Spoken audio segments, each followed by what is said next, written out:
येणं जाणं जे आहे ते देहाला, बरं का, उपजे ते नासे आणि नासे ते पुनरपि दिसे, हे घटिका यंत्र तैसे परिभ्रमेगा. जन्माला आलेला आहे देह, आणि जे जन्माला आलेला आहे त्यालाच मृत्यू आहे. मृत्यू कोणाला आहे? देहाला, बरं का. ज्याला जन्म आहे त्याला मृत्यू आहे, ज्याला जन्मच नाही त्याला मृत्यूचा विषयच नाही, बरं का. आणि म्हणून मग आपण जर या ठिकाणी पाहायला गेलं तर देहाला जन्म आहे, शरीराला जन्म आहे, बरं का. ते शरीर चालवणारा जो आहे, तो देह चालविणारा जो आहे, तो येतही नाही आणि जातही नाही, तो असतच असे सर्व काळ, बरं का. देवाला येणं जाणं नाही, ब्रह्माला येणं जाणं नाही, मायेला येणं जाणं आहे, देहाला येणं जाणं आहे. आता आपण नेहमी कीर्तनातून प्रवचनातून माया माया माया माया ऐकत असतो, पण मायेचे प्रकार अनेक आहेत ना, नाही का.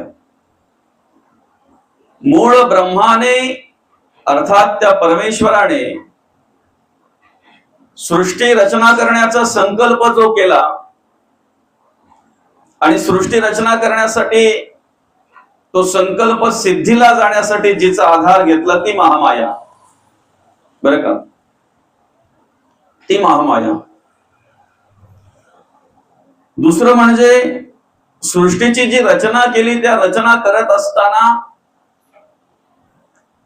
भगवंतच अनेक रूपाने नटलेला आहे या सृष्टीमध्ये. देवच अनेक ठिकाणी त्या ठिकाणी कार्य करत असतात, बरं का. या सृष्टीची रचना करत असताना, सृष्टीमध्ये कार्य करत असताना अनेक ठिकाणी जो भगवंत कार्य करतोय, आम्हाला सृष्टी दिसते, देव दिसत नाही, ती माया, बरं का. निर्माण जे केलंय ते दिसतंय, निर्माता दिसत नाही. जे नाशिवंत आहे त्याचा विचार आम्ही करतोय, पण त्या नाशिवंताला सुद्धा ज्याच्या गुणे महत्व आहे, ज्याच्या गुणे ते कार्य करते, ज्याच्या बळावर ते कार्य करते, ज्याच्या सामर्थ्याने जे कार्य करते, ते मूळ ब्रह्म आम्हाला कळत नाही. आणि मग मूळ ब्रह्माचं विस्मरण झाल्यानंतर असत्याला सत्य म्हणणं, ती एक माया. दुसरं, आम्ही संसार करत असताना आमच्या अवतीभोवती जी निर्माण होते त्यालाही मायेचं जाळ म्हटलेलं आहे, मायेचं जाळ म्हटलेलं आहे, बरं का. हे माझं, ते माझं, अमुक माझं, तमुक माझं, माथा प्रपंचाचे ओझे घेऊन म्हणे माझे माझे, बुडताही न सोडे पुंजे कुळाभिमान. बुडाला आला तरी माणूस ती माया सोडायला मागत नाही, मायेच्या जाळामध्ये अडकतोय, मायेच्या अधीन राहून कार्य करतोय, ती माया, बरं का. आणि माणसाच्या अधोगतीला जी कारणीभूत आहे, माणसाच्या बद्ध अवस्थेला जी कारणीभूत आहे, तीहीच माया. ब्रह्माचं विस्मरण झाल्यानंतर जे असत्य हे सत्य वाटायला लागतंय, जे खोटं हे खरं वाटायला लागतंय ते, बरं का. आणि म्हणून मग या मायेच्या अधीन झाल्यामुळे, या मायेचा विशेष विचार केल्यामुळे असत्य हे सत्य वाटायला लागते आणि सत्य बाजूला सरलं जात आहे. येणं जाणं देहाला आहे, शरीराला आहे, देवाला नाही. देवाला वाटतंय येणं जाणं, ती माया आहे. मायावशे दिसे तत्वता वस्तू जे असे ते अविनाशाची. देवाला येणंही नाही आणि जाणंही नाही, हे कधी कळतंय? आत्मज्ञान प्राप्त झाल्यानंतर कळतंय, ते मार्गदर्शन मिळाल्यानंतर कळतंय. ती ओळख, ती जाणीव, ते मार्गदर्शन आम्हाला संत करून देत असतात, संत करून देत असतात. ज्या निमित्तानं आपण या ठिकाणी ही प्रवचन सेवा आयोजित केलेली आहे. आपलं हे पुंडास गाव आणि ह्या पुंडास गावातील हे पाटील परिवार, पाटील परिवाराच्या मातोश्री कैलासवासी सुमंती दामोदर पाटील आईसाहेबांना 14/5/2026 रोजी देवाज्ञा झाली. त्यांचं वृद्धापकाळाने निधन झालं आणि त्यांच्या उत्तर कार्यांच्या निमित्तानं आपण या ठिकाणी ही प्रवचन सेवा आयोजित केलेली आहे. आईसाहेबांच्या पश्चात मोरेश्वर दादा असतील, नारायण दादा असतील, हिरूबाई असेल, त्याचप्रमाणे जयश्रीताई असतील, आईसाहेबांचे पुतणे असतील, नातवंड असतील, सुना असतील, पुतण्या असतील, संपूर्ण हा पाटील परिवार, आप्तेष्ट, मित्र परिवार आणि ग्रामस्थ. आपल्याला माहिती आहे या ठिकाणी आईसाहेबांनी अतिशय चांगल्या प्रकारे कार्य केलं आणि या ठिकाणी या संसारासाठी कार्य करत असताना, या घरासाठी कार्य करत असताना, या कुटुंबासाठी कार्य करत असताना वयाच्या जवळजवळ 85व्या वर्षी आईसाहेबांचं वृद्धापकाळाने निधन झालं आणि आज त्यांना जाऊन आजचे उत्तर कार्य आहेत बरं का. आज उत्तर कार्यांच्या निमित्तानं आज आपण या ठिकाणी प्रवचन सेवा आयोजित केलेली आहे. जवळजवळ त्यांना जाऊन आज 13 दिवस झाले. अर्थात जाणं हे देहाला आहे बरं का. नाश देह पावत आहे, नाशिवंत देह म्हटलेला आहे. नाशिवंत देह जाणार सकळ, आयुष्य खातो काळ सावधान बरं का. देहाला सांभाळणारा जो देव आहे, देहाला सांभाळणारा जो परमेश्वर आहे, जे ब्रह्म आहे, ते सदा सर्व काळ आहे.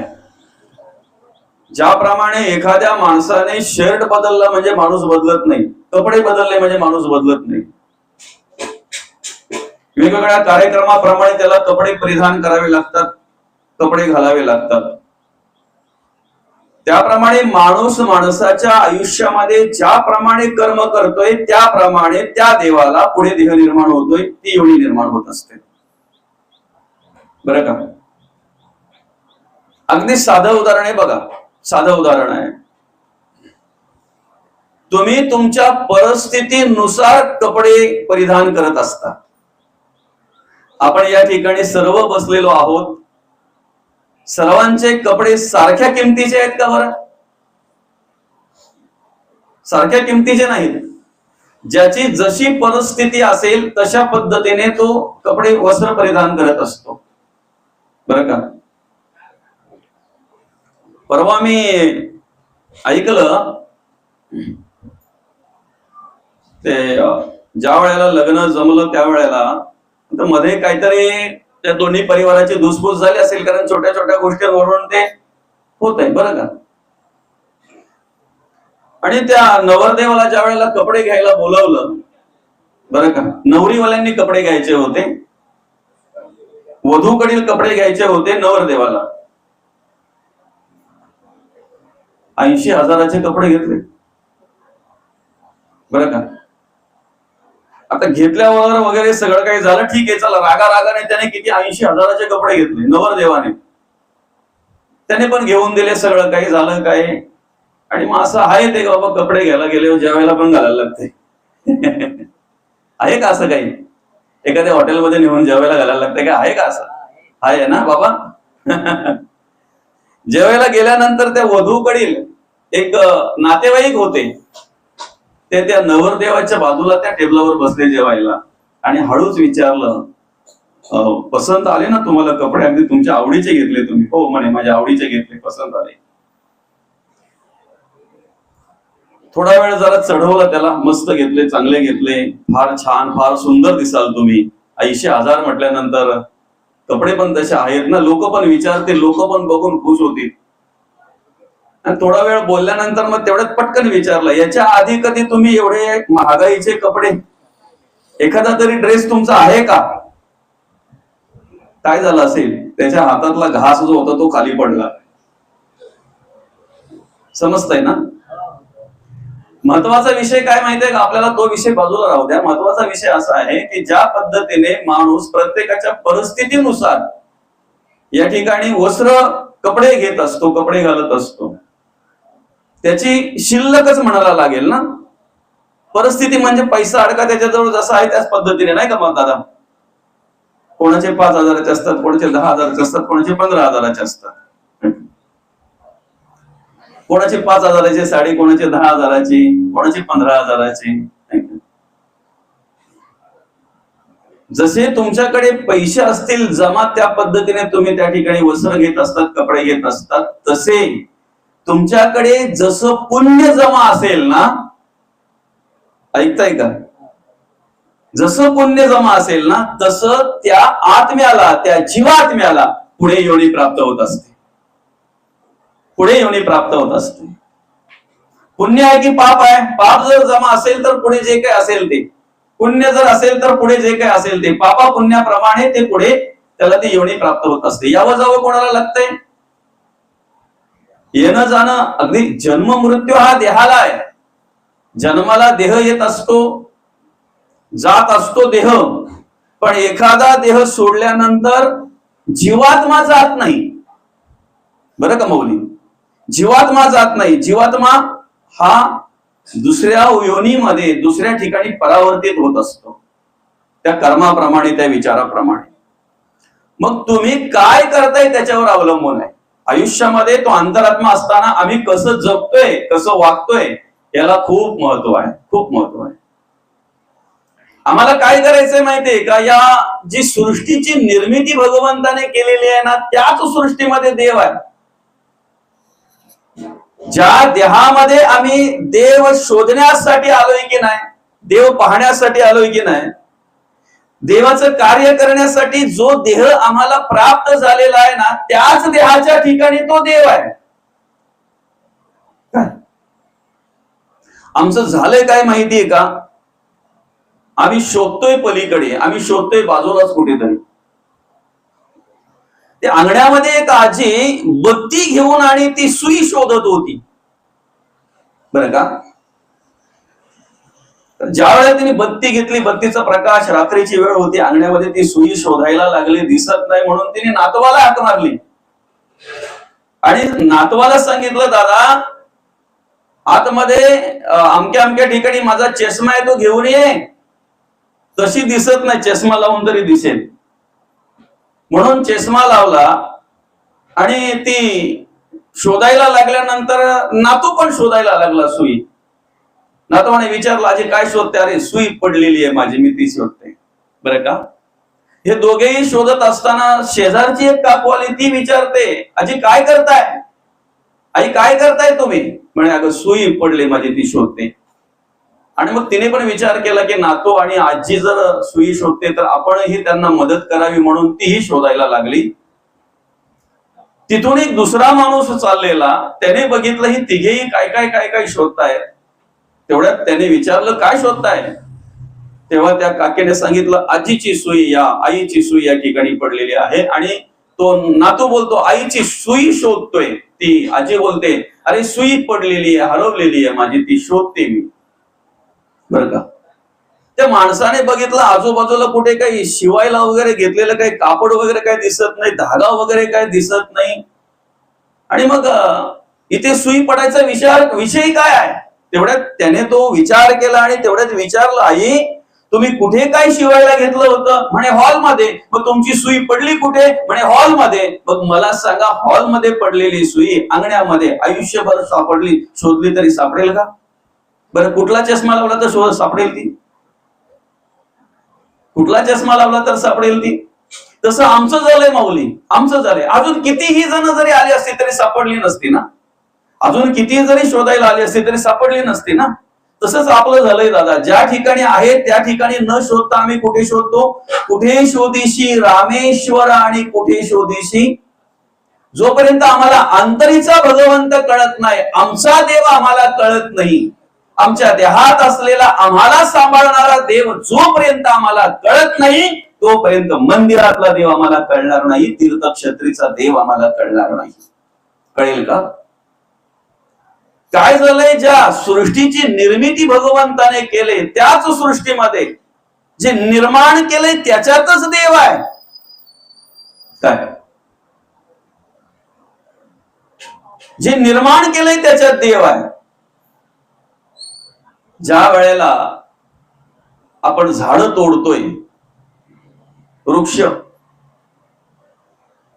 ते झाड तोडल्यानंतर त्याच्यातून काही निघतंय का? चीक वगैरे असं काही निघतंय का? त्याला चीक म्हणतो ना आपण. पाणी त्याच सहज निघतंय का? त्यालाही वेदना आहेत ना, त्यालाही वेदना होतात ना. आपल्याला मारल्यानंतर आपल्या डोळ्यातून अश्रू येतात, त्याला मारल्यानंतर जिथे मारू तिथून अश्रू चालू होतात. तिथेही आम्हाला ते पाहता आलं पाहिजे. तुकोबा काय म्हणतात? वृक्षवल्ली आम्हा सोय रे वनचरे. काय ही अनुभूती नामदेव महाराजांना तेव्हा आली ज्या वेळेला ते श्री गुरूंना शरण गेले तेव्हा. आधी फक्त मंदिरापुरताच पांडुरंग परमात्मा पाहत होते, त्या मूर्तीपुरताच, त्या तेवढ्या पुरताच फक्त पांडुरंग परमात्म्याला पाहत होते. गुरु केल्यानंतर जेव्हा सर्व खलविदम ब्रह्म याची प्रचिती आल्यानंतर मग कुत्र्याच्या मागे धावले तुपाची वाटी घेऊन. कोणी पळवल्यानंतर दादा अरे घास लागेल तुला, हे तूप लावून खा. काय आमच्या घरातून जर चुकून एखाद्या कुत्र्याने अर्धी भाकरी पळवली तर तुपाची वाटी किंवा भाजीची वाटी घेऊन धावायचं तर लांबच गेलं. लाटणा फेकतोय काय, आणि त्यात जर तो लाटणा लागला नाही त्याच्या, तर पोराला सांगतोय 2-3 दिवस त्या कुत्र्याला आल्यावर फक्त मला दाखवा. फरक आहे ना, फरक आहे की ना. बरं का, सर्व खलविदम ब्रह्मा. काशीशी आणली गंगा नाथ महाराजांनी. गंगा कुठून आणली? बरं, काशीशी गंगा घेताना काय गाढवाला पाजाच्या उद्देशाने घेतली होती का? सांभाळून आणली ना ती माऊली. रस्त्यामध्ये सांभाळून आणताना ती गंगा गाढवाला पाजण्याच्या उद्देशामध्ये सांभाळून आणली का? काशीशी आणलेली गंगा, एवढी सांभाळून आणलेली गंगा ज्या वेळेला रस्त्यात प्रवास करत होते कोण? नाथ महाराज. त्यावेळेला तडफडणारे गाढव बघितलं आणि मग नाथ महाराजांनी विचार केला, या गंगेची खऱ्या अर्थानं गरज असेल तर या गाढवाला. याला म्हणतात सर्व खलविदम ब्रह्मा. काय होतंय माहितीये का, काही वेळेला आम्ही आमच्यातला पण देव पाहतोय, आमच्या आतमध्ये देव आहे तोही पाहतोय, त्याचाही विचार करतोय. कधी कधी बोलतो पण देव आहे म्हणून आपण सगळे काही कार्य करतोय, देव आहे म्हणून आपण पाहतोय, बोलतोय, चालतोय, सगळं काही कार्य करतोय. बरं का, पण तो देव सर्वत्र आहे याची प्रचिती येत नाही, हे दुर्भाग्य आहे. तो देव सर्वत्र आहे याची प्रचिती येत नाही, हे आम्हाला कळत नाही, याचा विचार आम्ही करत नाही ना, हे दुर्भाग्य आहे, हे दुर्भाग्य आहे. बरं का, इथे बसलेल्यांपैकी म्हातारं कोणाचं कोणाला व्हावं असं वाटतंय? बरं, मी म्हातारं व्हावं असं कोणाला वाटतंय? काय म्हाताऱ्या माणसाला पण म्हातारा बोलल्यावर राग येतो काय? बरं, इथे बसलेल्यांपैकी दुःख कोणाला वाटतंय की मला दुःख पाहिजे म्हणून देवाकडे दुःखच मागतात, दुःखाचीच अपेक्षा करतात, दुःख मिळावं म्हणून प्रयत्न करतात? कोण आहे असं? आहे कोणी? दुःखाची अपेक्षा नाही, सुखाची अपेक्षा आहे. सुख मिळत नाही, दुःख मिळाल्याशिवाय राहत नाही. बरं का, दुःख मिळाल्याशिवाय राहत नाही. मरावंसं कोणालाच वाटत नाही माऊली. कोणाला वाटतंय मरावंसं? मृत्यू कोणालाच नको आहे, मृत्यू कोणालाच नको आहे. प्रत्येक जणाची धावपळ जी चालू आहे ती जगण्यासाठी चालू आहे. जगावंसं प्रत्येकाला वाटतंय, जगावंसं वाटतंय. प्रत्येक जण जो प्रामाणिकपणे प्रयत्न करतोय ना, तो जगण्यासाठी प्रयत्न करतोय, जगण्यासाठी प्रयत्न करतोय. बरं का माऊली, मग तुम्ही जगा आणि इतरांना पण जगू द्या ना. आम्ही जर जगण्यासाठी प्रयत्न करतोय, आम्हाला जर जगणं आवडतंय, इतरांचा जीव घ्यायचा अधिकार आमचा आहे का? बरं, प्राण्या पक्ष्यांचाही विचार आम्ही केला पाहिजे ना. आम्हाला जगता जगता त्यांचाही विचार आम्ही केला पाहिजे, त्यांनाही जगू दिलं पाहिजे का? केवळ ग्रंथ वाचन करणं म्हणजे परमार्थ नाही हो. केवळ तासन तास बसून नामस्मरण करणं म्हणजे परमार्थ नाही. केलं पाहिजे, ते करू नये का? केलंच पाहिजे. तुम्ही देवाला हात जोडून झाल्यानंतर काय म्हटलेलं आहे बघा, देवाच्या पुढ्यात हात जोडून झाल्यानंतर जेव्हा देवाला पाठ करताना तेव्हा तुम्ही काय कर्म करता याला खूप महत्व आहे.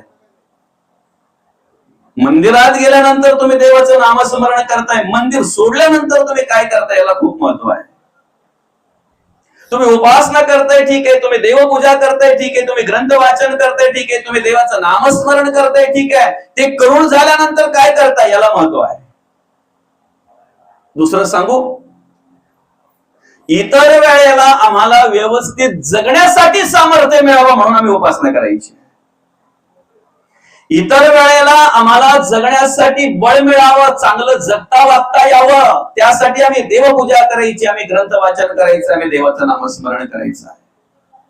ज्याच्यासाठी ते नामस्मरण करतोय, ज्याच्यासाठी ती देवपूजा करतोय, ती कर्म जर आमच्याकडून घडत नसतील, अजून किती नामस्मरण केलं तर परिवर्तन होईल, अजून किती देवपूजा केली तर परिवर्तन होईल, अजून किती उपासना केली तर परिवर्तन होईल.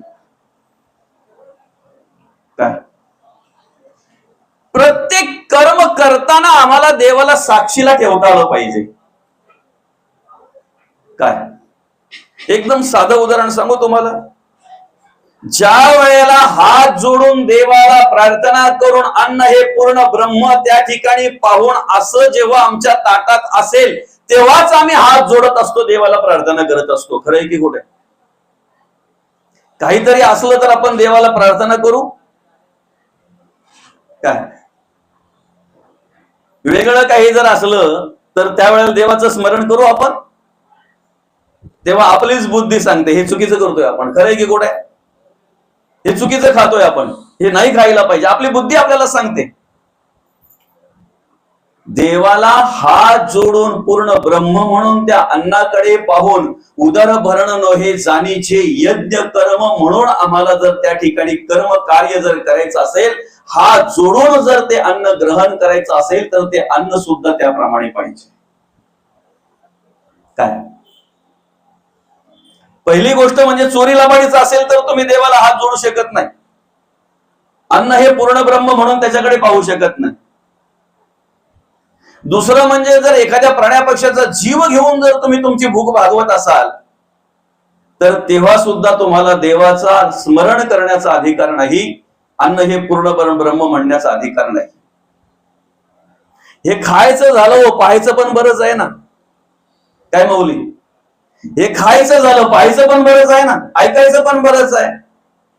पाहताना सुद्धा आम्हाला देवाचं स्मरण करत पाहता आलं पाहिजे, ऐकताना सुद्धा आम्हाला देवाचं स्मरण करत ऐकता आलं पाहिजे, बोलताना सुद्धा आम्हाला देवाचं स्मरण पाहिजे. ज्या वेळेला ही कर्म आमच्याकडून घडतील ना त्यावेळेला खऱ्या अर्थानं सर्वांगाने देवाची पूजा घडते असं म्हणायला हरकत नाही. ज्या वेळेला अशी कर्म आमच्याकडून घडतील त्यावेळेला सर्वांगाने देवाची पूजा आमच्याकडून घडते असं म्हणायला हरकत नाही. पण त्यासाठी सर्वप्रथम आम्ही त्या देवाचं स्मरण ठेवलं पाहिजे, आठवण ठेवली पाहिजे. वाईट कर्म मनुष्याकडून तेव्हाच होतात ज्या वेळेला तो देवाला विसरतो. काय चुकीची कर्म माणसाकडून तेव्हाच होतात जेव्हा तो देवाला विसरतो. मला सांगा, चोरी करणारा पहिले चारही बाजूला पाहत असतो, निरीक्षण करत असतो. काय पाहत असतो बरं? कशाची खात्री करून घेत असतो तो? चोरी करणारा जो आहे तो कशाची खात्री करून घेत असतो? पहिले चारही बाजूला मला कोणी पाहतय का, मला कोणी पाहतय का. बरं का, लबाडी करणारा जो आहे ना, वाईट कर्म करणारा जो आहे ना, तो पहिले चारही बाजूला खात्री करून घेत असतो मला कोणी पाहतय का. जेव्हा त्याची समजूत होते, समजूत बरं का, कारण मला कोणी पाहत नाही अशी जागा कुठेच नाही. कुठे आहे मला सांगा बरं? तुम्हाला कोणीच पाहत नाही. काय तुम्हाला कोणीच पाहत नाही अशी जागा कुठे आहे? आणि मग ज्या वेळेला त्याला कळतंय मला कोणीच पाहत नाही अशी समजूत त्याची होते, त्यावेळेला तो चोरी लबाडी करायला लागतो, वाईट कर्म करायला लागतो. संत काय म्हणतात, चोरून गुप्त रूपे करावे ते आत्मया असं होते ठावे. कोणाला? कर्म करायचं लांब गेलं माऊली, क्रिया करायची लांब गेली. कर्म ज्या वेळेला करायचा विचार अंतःकरणामध्ये आला त्याच वेळेला तोला पकडलेला आहे. हाताकडून चोरी करायची लांब गेली, करायचा विचार जेव्हा तुझ्या डोक्यामध्ये आला ना, बुद्धीमध्ये आला ना, त्याच वेळेला तुला पकडलेला आहे. काय बरं का? सर्व खलविदम ब्रह्म हा याची प्रचिती ज्या वेळेला आम्हाला येते त्यावेळेला तो सर्वत्र आहे. चोरून गुप्त रूपे करावे ते आत्मया असं होते ठावे. विचार जरी मनामध्ये आला ना, विचार तरी त्याने आम्हाला पकडलेला आहे, त्याने आम्हाला बघितलेला आहे.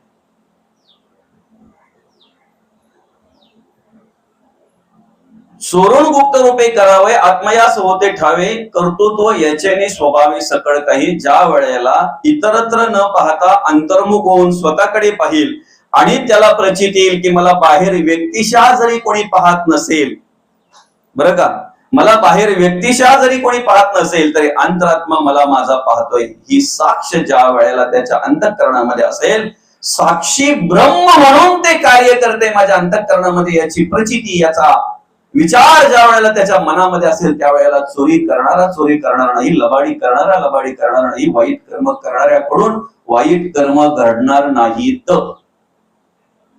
काय आता सगळं साधं उदाहरण आहे बघा. मंदिर म्हटल्यानंतर मंदिरामध्ये मंदिरातलीच कर्म होतात, कारण आपल्याला माहिती तिथे कोण आहे, मंदिरात कोण आहे, देव आहे. बरोबर आहे की नाही? देव आहे म्हटल्यानंतर तिथे त्याप्रमाणेच कर्म होतात. देवाला आवडतील असेच विचार त्या ठिकाणी, भजन पूजन चाललं जाते, पूजा घडली जाते, नामस्मरण घडलं जाते, ग्रंथ वाचन घडलं जातं, या सगळ्या गोष्टी मंदिरामध्ये घडल्या जातात. बरोबर आहे की नाही? ज्या ठिकाणी नको त्या प्रकारचे चित्र विचित्र चित्र पाहायला मिळतात त्याला काय म्हणतात बरं? थिएटर ना? अजून काय काय नाट्यगृह असतात, अजून काय काय असतंय नाही का? असो, बरं का, आम्हाला भगवंताने दृष्टी दिलेली आहे, पाहायचं आमच्या हातात आहे. काय पाहायचं ते आम्हाला भगवंताने नरदेह दिलेला आहे. काय कर्म करायची, कसं जगायचं, कसं वागायचं हे आमच्या हातात आहे, आमच्या हातात आहे. नरदेह म्हणजेच मंदिर आहे. देव देह देवाचे मंदिर. काय म्हटले? देह देवाचे मंदिर, आत आत्मा परमेश्वर. खात्री आहे ना पण तुम्हाला? का चालले महाराजाची बडबड करू द्या? तुम्हाला प्रचिती आहे ना माऊली? हे शरीर म्हणजे काय आहे? हा, तुमच्याकडून ऐकायचंय मला. हे शरीर म्हणजे काय आहे? मंदिर आहे. बरोबर आहे ना माऊली? बरोबर आहे की नाही? आणि आत आत्मा कोण आहे? परमेश्वर आहे, देव आहे. मग देवावर दुधाचाच अभिषेक करावा ना? याच्या पुढे जाऊ का अजून? हा, तो देव आतून सांगतो नको. पिणाऱ्याचं तोंड बघितलंय का तुम्ही पिताना?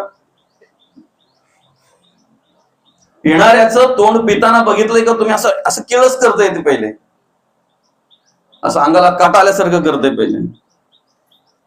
ग्लास जवळ आला तोंडाजवळ का डोळे मिटते, आणि डोळे कडकडून मिटून मग ढोसतय ते आतमध्ये गटागट गटागट गटागट. ग्लास संपल्यावर पण तोंड बघा त्याचा कसा असा, आंबट आंबट का काय असेल तसं असेल. म्हणजे त्याला हे माहिती आहे की मी जे करतोय ते चांगलं आहे की वाईट आहे. माऊली, कोणाच्या अंतःकरणाला लागावा हा उद्देश नाही, सत्य सांगायचं आहे ना, नाही का? परत बोलवा नाही तर नका बोलू. पाकिटासाठी आलेला महाराज नाही, हे लक्षात ठेवा. काय सत्य आहे ते आहे. परिवर्तन नसेल तर किती प्रवचनं ठेवायची पुंडासवालाई, किती कीर्तन ठेवायची, किती कीर्तन ऐकायचे आणि किती प्रवचन ऐकायचे. परिवर्तन जर नसेल तर, बदल होत नसेल तर, बरं का, नुसतं सांगायचं सांगायचं सांगायचं आणि आमचं काय झालं एकदा 1-1.5 तास की निघून चाललो. बरं का, तुम्ही ज्या वेळेला जे काय असेल ते, आता कसं आहे, आपण संसारामध्ये आहोत, गृहस्थाश्रमात आहोत, म्हणजे सगळ्या गोष्टी आल्या असत्या. पण एवढं लक्षात ठेवा की मी इथे पाकिट ठरून आलेलो महाराज नाही, कधीच नाही. कोणीही सांगावं तुमच्या मध्ये 15 कार्यक्रम 10-15 कार्यक्रम झाले असेल आतापर्यंत, पण कोणीही सांगावं की महाराजांनी तोंडातून कधी सांगितलं किंवा तक्रार केली, कधीच नाही. जे असेल ते आपलं मिळालं, प्रसाद म्हणून स्वीकारलं, चाललं. आम्हाला समाधान त्या वेळेला होतोय ज्या वेळेला 1.5-2 तास 1-1.5 तास ज्या वेळेला प्रवचन करत असतो ना, त्याच्यातून 2 जरी सुधारले तरी पण आनंद वाटेल, समाधान वाटेल. 2-2च फक्त प्रत्येक प्रवचनातून. मौली रोजची प्रवचनं चालू आहेत, 1-1, 2-2 रोजची. बरं का, ज्या दिवशी मला तरी वाटतं आई साहेबांचं देहावसन झालं त्याच दिवशी या परिवाराने मला संपर्क केला, म्हणून या ठिकाणी सेवा घडते. त्याच्यानंतर 3 कार्यक्रम आजचे आले होते. आजचे ज्या वेळेला 1-1.5 तास मार्गदर्शन करत असताना, प्रबोधन करत असताना 1-2 मध्ये